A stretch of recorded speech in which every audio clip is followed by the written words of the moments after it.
পড়লে ফজিলত কি? এক নম্বর ফজিলত কি? জলিল কদর সাহাবী হযরত আনাস রাদিয়াল্লাহু তাআলা আনহু হইতে বর্ণিত, তিনি বলেন রাসূল সাল্লাল্লাহু আলাইহি ওয়াসাল্লাম ইরশাদ ফরমান, قال رسول الله صلى الله عليه وسلم من صلى علي واحدة صلى الله 10 صلوات وحطت عنه 10 خطية ورفعت له 10 درجات أو قال كما عليه الصلاة والسلام। যখন কোন ব্যক্তি আমার রাসূলের উপর দরুদ শরীফ পাঠ করে, আল্লাহ পাক রব্বুল আলামিন একবার দরুদ শরীফ পাঠ করার কারণে ওই ব্যক্তির উপর আল্লাহ তাআলা 10টি রহমত দান করে। সুবহানাল্লাহ। কোন ব্যক্তি যদি একবার দরুদ শরীফ পাঠ করে, তার উপর আল্লাহ তাআলা কয়টি রহমত বর্ষিত করে? 10টি রহমত বর্ষিত করে। এরপরে নবী বললেন, একবার দরুদ শরীফ পাঠ করার কারণে তার উপর আল্লাহর বান্দার উপর 10টি রহমত বর্ষিত হয়। শুধু তা নয়, 10টি গুনাহ মাফ করে দেওয়া হয় এবং তার মর্যাদা আল্লাহ তাআলা 10টি মর্যাদা বৃদ্ধি করে দেয়। সুবহানাল্লাহ। একবার দরুদ শরীফ পাঠ করলে আল্লাহ তাআলা 10টি রহমত বর্ষিত করে এবং 10টি গুনাহ মাফ করে দেয়, 10টি তার মর্যাদা বৃদ্ধি করে দেয়। সুবহানাল্লাহ। তাহলে নবীর দরুদ যত পড়ে তত কি রহমত বর্ষিত হতে থাকে, গুনাহ মাফ করতে থাকে, আপনার মর্যাদা বৃদ্ধি করে দেবে, আপনার মর্যাদা বাড়িয়ে দেবে। বন্ধু বান্ধবের সাথে বসছেন, সেখানে আপনি দরুদ শরীফ পড়লেন, আল্লাহ তাআলা আপনার মর্যাদা সেখানে বাড়িয়ে দেবে। সাধারণ কোন একটি জায়গায় আপনি মজলিসে বসলেন, সেখানে আপনি আপনার গলার ঠোঁটের মধ্যে দরুদ শরীফ লাগিয়ে রেখেছেন, আল্লাহ তাআলা সেখানে আপনার মর্যাদা বাড়িয়ে দিবেন। যেখানে যাবেন সেখানে আপনার মর্যাদা আল্লাহ তাআলা বাড়িয়ে দিবেন। সেজন্য নবীর দরুদ যত পড়ে তত ভালো লাগে। নবীর দরুদ যত ভালো লাগে কিনা? 2 নম্বর লাভ কি? হযরত আবু তালহা রাদিয়াল্লাহু তাআলা আনহু হতে বর্ণিত, আন্না রাসূলুল্লাহ সাল্লাল্লাহু আলাইহি ওয়াসাল্লাম, একদিন নবী সাল্লাল্লাহু আলাইহি ওয়াসাল্লাম, জাআত ইয়াউমুল বাশরি ফিহি ওয়াজহিহি, তিনি বললেন, নবী সাল্লাল্লাহু আলাইহি ওয়াসাল্লাম দেখেন একদিন তার মন আনন্দিত, তার মনে আনন্দিত, তিনি খুশি অবস্থায় ছিলেন। এমন সময় ফাকালা ইন্নী জানি জিবরিল, জিবরাইল আলাইহিস সালাম এসে বললেন, ফাকালা আর রাব্বুকা ইয়াকুলু আম্মা ইউরিদিকা ইয়া মুহাম্মদ, হে নবী, আমি আপনাকে এমন একটা সুসংবাদ দেব যেটি শুনে আপনি খুশি হবেন। আপনি কি খুশি হবেন না? নবী বললেন, জিবরাইল, কি খবর নিয়ে এসেছো? কি সংবাদ দিয়ে এসেছো আমি খুশি হওয়ার জন্য? জিবরাইল বললেন, আল্লা ইউসাল্লি আলাইকা আহাদুম মিন উম্মাতিকা ইল্লা সাল্লাইতু আলাইহি আশরান ওয়া লা ইউসাল্লিমু আলাইকা আহাদুম মিন উম্মাতিকা ইল্লা সাল্লামতু আলাইহি আশরান। হে নবী, আপনার কোন উম্মত যদি আপনার উপর একবার দরুদ শরীফ পাঠ করে, আল্লাহ পাক রব্বুল আলামিন খুশি হয়ে তার উপর 10টি রহমত দান করে এবং তার উপর খুশি হয়ে আল্লাহ তাআলা আল্লাহ রাসূল সাল্লাল্লাহু আলাইহি সাল্লামের উপর দরুদ শরীফ পাঠ করে এবং ভক্তি ভালোবাসা এবং সালাম পেশ করে, আল্লাহ তাআলা তার উপর 10টি শান্তি বর্ষিত করে। সুবহানাল্লাহ। আপনি আমার নবীর উপর একবার দরুদ শরীফ পাঠ করলেন, আল্লাহ তাআলা আপনার উপর 10টি রহমত দেবে। আপনি একবার যদি নবী সাল্লাল্লাহু আলাইহি ওয়াসাল্লামের উপর সালাম দেন, আল্লাহ তাআলা আপনার উপর শান্তি বর্ষিত করবে। আপনার পরিবারের মধ্যে শান্তি লাগতেছে, আপনি দরুদ শরীফ পড়ে আল্লাহর কাছে দোয়া করেন, আপনার মনের মধ্যে শান্তি। আপনি দরুদ শরীফ পড়ে, দরুদ শরীফ পড়ানোর দ্বারা আল্লাহ তাআলা আপনার উপর শান্তি বর্ষিত করবে। তাহলে দরুদ শরীফ পড়লে বেশি বেশি যদি দরুদ শরীফ পড়ে কি হয়? আল্লাহ তাআলা শান্তি বর্ষিত করে। আপনার পরিবারের মধ্যে, আপনার শরীরের মধ্যে, আপনার মনের মধ্যে শান্তি দান করবেন কে? আল্লাহ। কি করলে? নবীর উপর দরুদ শরীফ পড়লে। সেজন্য দরুদ শরীফ পড়লে আমাদের ভালো লাগে না খারাপ লাগে? ভালো লাগে। সেজন্য তো বলে হেন এত ভালো লাগে আমার নূর নবীর নাম, আর ভালো লাগে নবীর দরুদ সালাম, নবীর দরুদ সালাম, নবীর দরুদ সালাম। কেন এত ভালো লাগে আমার নূর নবীর নাম, আর ভালো লাগে নবীর দরুদ সালাম, নবীর দরুদ সালাম, নবীর দরুদ সালাম। আল্লাহুম্মা সাল্লি আলা সাইয়্যিদিনা মুহাম্মাদিন, আল্লাহুম্মা সাল্লি আলা সাইয়্যিদিনা মুহাম্মাদিন। কেন এত ভালো লাগে আমার নূর নবীর নাম, আর ভালো লাগে নবীর দরুদ সালাম, নবীর দরুদ সালাম, নবীর দরুদ সালাম। তাহলে নবীর দরুদ যত পড়বেন তত আপনার উপর আল্লাহর রহমত বর্ষিত হবে। আল্লাহ তাআলা আপনার অন্তরের মধ্যে শান্তি দিবে, আপনার পরিবারের মধ্যে শান্তি দিবে। হযরত আব্দুল্লাহ ইবনে আমর রাদিয়াল্লাহু তাআলা আনহু থেকে বর্ণিত, তিনি বলেন, আরো বলেন নবীর দরুদ পড়লে আরো লাভ কি?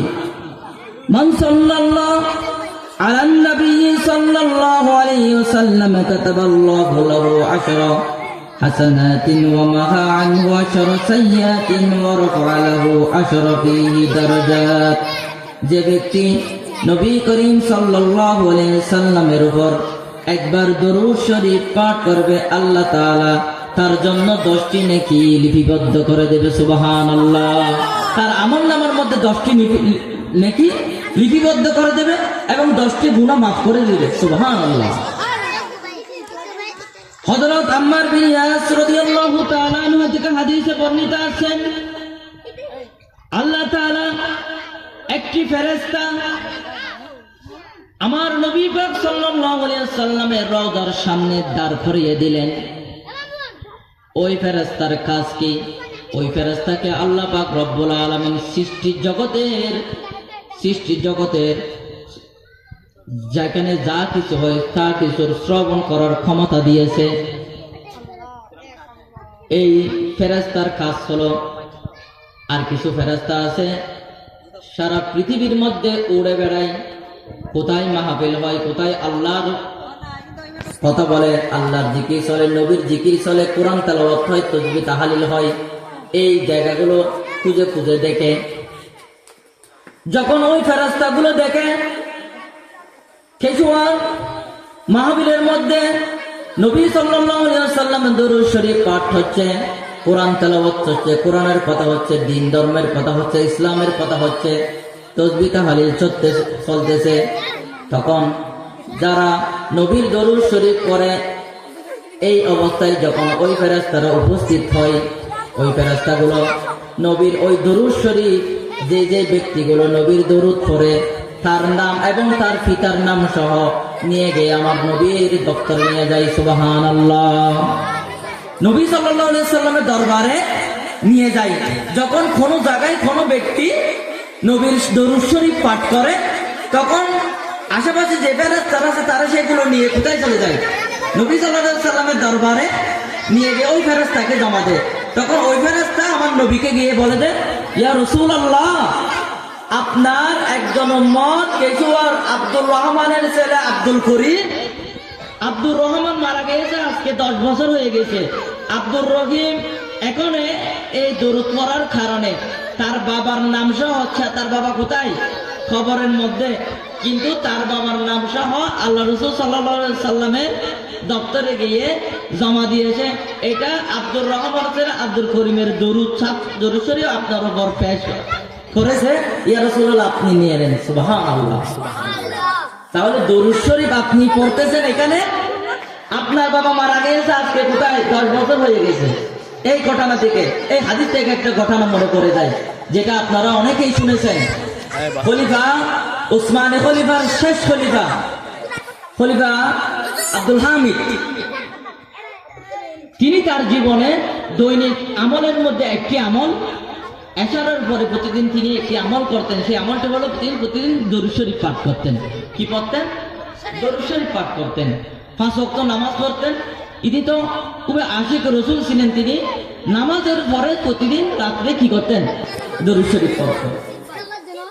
একদিন সে ভুল করে, সে দরুদ শরীফ পড়তে ভুলে গেল তাড়াহুড়োর মধ্যে।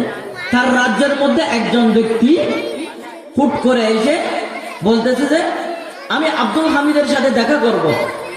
তখন লোকেরা জিজ্ঞেস করে, তোমার সাথে আব্দুল হামিদের কি সম্পর্ক?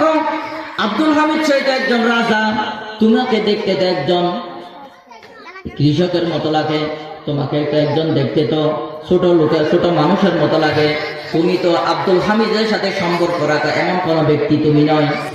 তখন ওই ব্যক্তি বলতেছে, আব্দুল হামিদের কাছে, আব্দুল হামিদ আমার কাছে ঋণী। তখন তারা বলতেছে, আব্দুল হামিদ তোমার কাছে কিভাবে ঋণী হয়? আব্দুল হামিদ হচ্ছে একজন বাদশাহ, আর তুমি হচ্ছেন একজন ফকির, তোমার কাছে কিভাবে আব্দুল হামিদ ঋণী হয়? আমাদেরকে খুলে বলো। তখন তার আব্দুল হামিদের সিপাহীরা, সেনাবাহিনীরা তারা বলতেছে, তুমি কোন বতবাজি করতে এসেছো, তুমি কোন প্রতারণা করতে এসেছো, তোমাকে বন্দী করে রাখবো। তখন আব্দুল হামিদের সেনাবাহিনীরা তাকে বন্দী করে রাখলো। তখন সে বলতেছে, আমাকে বন্দী করে রাখো ঠিক আছে, কিন্তু আমার হাতে একটা কাগজ আছে, এই কাগজটা তুমি আব্দুল হামিদের কাছে পৌঁছিয়ে দাও। এই কাগজটা তুমি কার কাছে পৌঁছে দাও? আব্দুল হামিদের কাছে তুমি পৌঁছিয়ে দাও, যাতে আব্দুল হামিদ এই কাগজটা দেখে কি করতে পারে? বুঝতে পারে এই যে আমি যে আব্দুল হামিদের কাছে আসলাম এটা। তখন আব্দুল হামিদের কাছে গেল, আব্দুল হামিদের কাছে ওই কাগজটা দিল, কিন্তু আব্দুল হামিদ ওই কাগজটা কি ফেল না, এটা রেখে দিল। কিছুদিন পরে দেখতেছে যে আব্দুল হামিদের টেবিলের মধ্যে ওই কাগজটা তার নজরে পড়েছে। যখন তার নজরে পড়েছে তখন সেই বলতেছে, এই কাগজটা কার? এই কাগজটা কে নিয়ে এসেছে এখানে? তখন সে বলতেছে যে এই একজন লোক এসেছে, সে ব্যক্তি আপনার থেকে নাকি সেই ঋণ পাবে, সে ঋণের টাকাগুলো ঋণ পাবে বলে অভিযোগ করেছে, সেজন্য সে পাগলামি করতেছে। আমরা তাকে কি করলাম? বন্দি করে রাখলাম, যাতে এই তার কথাটা আমাদের বিশ্বাস হয় নাই, সেজন্য আমরা তাকে কি করে রাখলাম? বন্দি করে রাখলাম। তখন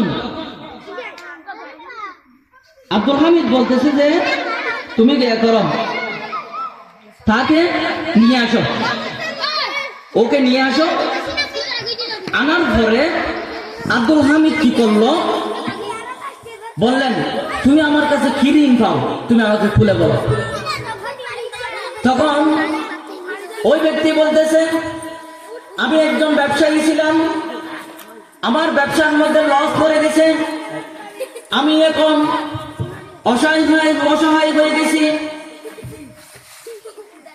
আমার অনেক ঋণ, আমি আল্লাহর কাছে দোয়া করলাম, হে আল্লাহ আমার ঋণটা পরিশোধ করার মতো আমাকে তৌফিক দাও। এবং আমি আল্লাহর কাছে প্রতিদিন দোয়া করতে লাগলাম। তখন আব্দুল হামিদের সেক্রেটারি বলতেছে, তুমি না তখন কিছুক্ষণ আগে বলেছিলে তোমার কাছে আব্দুল হামিদ, বাদশাহ আব্দুল হামিদ তোমার কাছে ঋণী, এখন তো তোমার ঋণের কথা কেন বলো? সে ব্যক্তি বলতেছে, ওগো ভাষার সেক্রেটারি শোনো, আমি ঋণী ব্যক্তি, আমি প্রতিদিন আল্লাহর কাছে যখন দোয়া করতাম, নামাজ পড়ে পর আল্লাহর কাছে দোয়া করতাম, হে আল্লাহ আমার ঋণটা পরিশোধ করার তৌফিক দান করো। একদিন আমার নবী সাল্লাল্লাহু আলাইহি ওয়াসাল্লাম আমার স্বপ্নের মধ্যে চলে এসেছে। নবী পাক সাল্লাল্লাহু আলাইহি ওয়াসাল্লাম আমার স্বপ্নে এসে বলতেছেন, যাও তুমি গিয়ে তোমার ওই আব্দুল হামিদ, বাদশাহ আব্দুল হামিদের সাথে দেখা করো। বাদশাহ আব্দুল হামিদকে গিয়ে বলবে তোমার ঋণটা পরিশোধ করার জন্য, সে তোমাকে পরিশোধ করার জন্য তোমাকে টাকা দিবে এবং তার কাছে একটা খবর পাঠাবে, আব্দুল হামিদ সেই কিছু ওই দিন রাতে আমার উপর দরুদ শরীফ পাঠ করে নাই, আমার উপর দরুদ শরীফ পড়ে নাই, এই কথাটা গিয়ে তুমি আব্দুল হামিদ তোকে বলো। তখন আব্দুল হামিদ বলতেছে আমার নবী কি বলেছে আবার বলো, তুমি ব্যক্তি এই বছর তুমি কি বলছো আবার বলো। তখন সে বলতেছে আব্দুল হামিদ আমার উপর ওই দিন দরুদ শরীফ পাঠ করে নাই। তখন আব্দুল হামিদ তার পাশ থেকে একটা টাকার থৈলা নিয়ে ওই ব্যক্তিকে দিল। তখন সে বলতেছে বৎসর তুমি আবার বলো আমার নবী আমাকে কি বলেছে। বলতেছে আমার আব্দুল হামিদ আমার উপর গত রাত দরুদ শরীফ পাঠ করে নাই। তখন আব্দুল হামিদ বাদশাহ আব্দুল হামিদ তার পাশ থেকে আরেকটি টাকার থৈলা নিয়ে দিলেন। এইভাবে যখন দুই তিনটা যখন থৈলা যখন নিলেন, তখন সেক্রেটারি বাদশাহ আব্দুল হামিদের সেক্রেটারি বলতেছে বাদশাহ সাহেব আপনি যেভাবে তাকে আপনার দন দৌলত দিয়ে ফেলতেছেন, আপনি কি আপনার এই রাজ্য চলার আপনি আর টাকা পয়সা রাখবেন না? তখন ওই সেক্রেটারি ওই ভাষাকে বলতেছে আপনার কি এই পয়সাগুলো দিয়ে এই টাকাগুলো দিয়ে আপনার প্রয়োজনটাকে মিটবে না? বলতেছে মিটবে, তাহলে চলে যাও। তখন আব্দুল হামিদকে তার সেক্রেটারি বলতেছেন ওগো বাদশাহ আব্দুল হামিদ, আপনি যেভাবে আপনার ধন সম্পদ আপনি তাকে দিয়ে দিতেছেন, আপনি তো ফকির হয়ে যাবেন। তখন বাদশাহ আব্দুল হামিদ বলতেছে আমি যদি ওই ব্যক্তি আমাকে সম্বোধন করে আমার নবী সাল্লাল্লাহু আলাইহি সাল্লাম বলেছে আমার আব্দুল হামিদ গত রাত্রে আমার উপর দরুদ পড়ে নাই, যে আমার নবী আমাকে আমার আব্দুল হামিদ বলে সম্বোধন করে, এই যতক্ষণ পর্যন্ত আমার কাছ থেকে সম্পদ চাইতো টাকা চাইতো আমি দিতে দিতে দিতে আমার রাজ্যগুলো আমি দিয়ে দিতাম। আমি যদি ফতের ফকির হয়ে যেতাম আমার কোনো চিন্তা রাখতো না।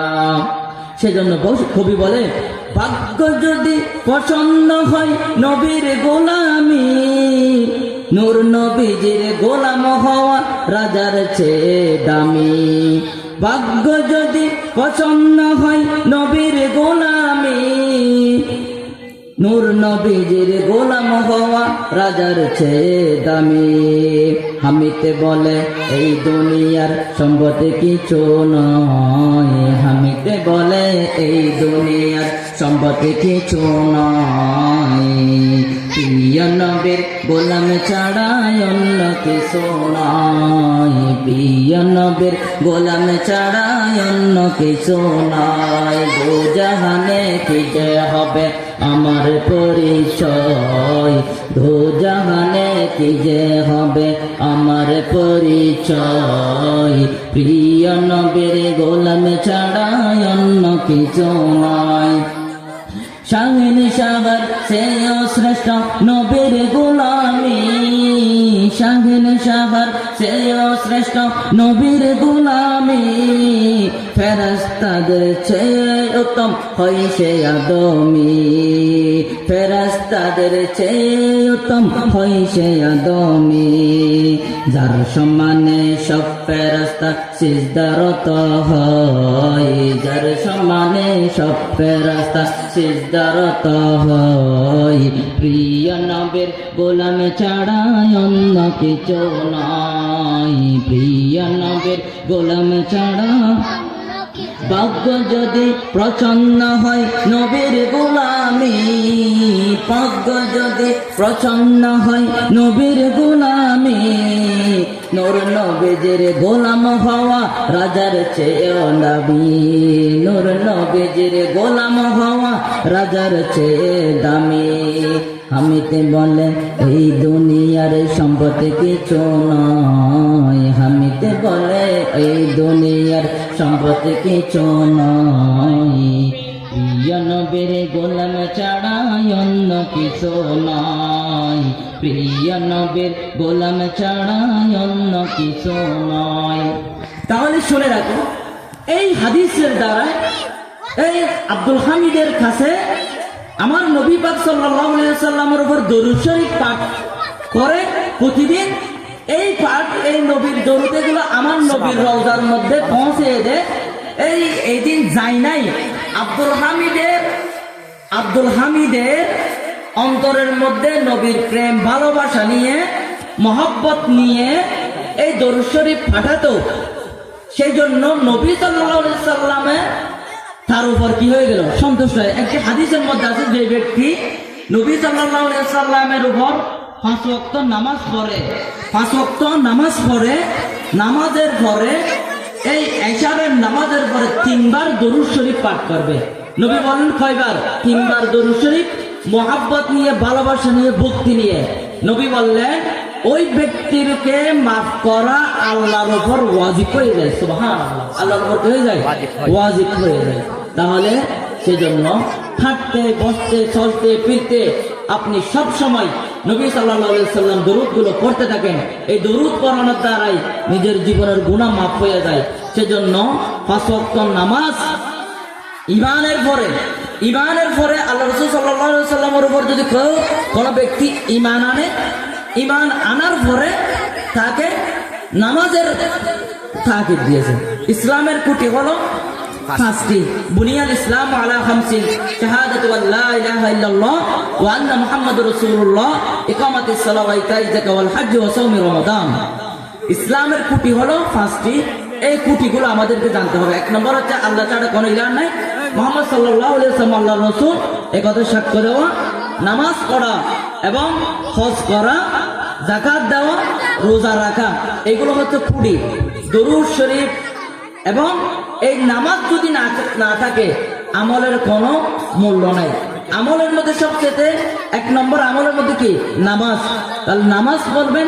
আপনি যদি নামাজ না পড়ে যদি আবার শুধু দরুদ শরীফ ফজিলত বলছি, এখন আপনি যদি আজকে থেকে শুধু দরুদ শরীফ পড়তে থাকেন, নামাজ যদি ছেড়ে দেন, তাহলে এগুলোকে আমার নবী গ্রহণ করবে? কারণ এই নামাজের জন্য তো নবী সাল্লাল্লাহু আলাইহি ওয়াসাল্লাম তায়েফের ময়দানে দ্বন্দ্ব মুবারক শহীদ করেছে, কত কষ্ট করেছে আমাদের জন্য। এই নামাজগুলো উম্মতের জন্য হাদিয়াগুলো এনেছে জাহান্নাম থেকে বাঁচার জন্য। সেজন্য দরুদ শরীফ এবং প্রতিদিন দরুদ, হাঁটতে বসতে দরুদ শরীফ, কিন্তু 5 ওয়াক্ত নামাজ ঠিক রাখতে হবে। নামাজ না পড়ে শুধু দরুদ শরীফ পড়লে হবে না। সেজন্য নামাজের পাশাপাশি দরুদ শরীফ পড়লে কি বাড়ে? নবীর প্রতি মহব্বত বাড়ে, ভালোবাসা বাড়ে। যে কলবের মধ্যে জিকির নাই, এই কলব মৃত্যু। আল্লাহর জিকিরের দ্বারা কলব জিন্দা হয়, নবীর জিকিরের দ্বারাই ঈমান তাজা হয়, ঈমান তাজা হয়। সেজন্য আল্লাহ পাক রব্বুল আলামিন আমাদেরকে 5 ওয়াক্ত নামাজ এবং বেশি বেশি দরুদ শরীফ পাঠ করার তৌফিক দান করুন। ওয়া আখিরু দাওয়ানা আলহামদুলিল্লাহি রাব্বিল আলামিন। আসসালামু আলাইকুম ওয়া রাহমাতুল্লাহি ওয়া বারাকাতুহু।